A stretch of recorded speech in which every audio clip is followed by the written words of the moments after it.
بسم اللہ الرحمن الرحیم۔ رمضان المبارک، رمضان کو رمضان کیوں کہا جاتا ہے؟ علماء فرماتے ہیں کہ رمضان یہ عربی کا لفظ ہے، یہ رمضہ سے نکلا ہے۔ رمضہ کا معنی اردو میں جلا دینے کے، تو رمضان المبارک یہ رمضان کا مہینہ جو ہے یہ بھی گناہوں کو اس طرح جلا دیتا ہے جیسے آگ لکڑی کو جلا دیتا ہے، لیکن شرط یہ ہے کہ اس میں نیک اعمال ہو، نوافل اور عبادات کا اہتمام کیا جائے۔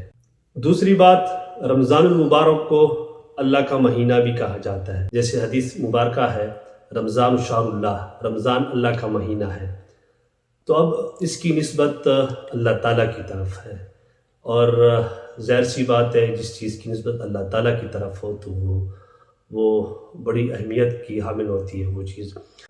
تو اللہ رب العزت سے دعا ہے کہ اللہ تعالیٰ ہمیں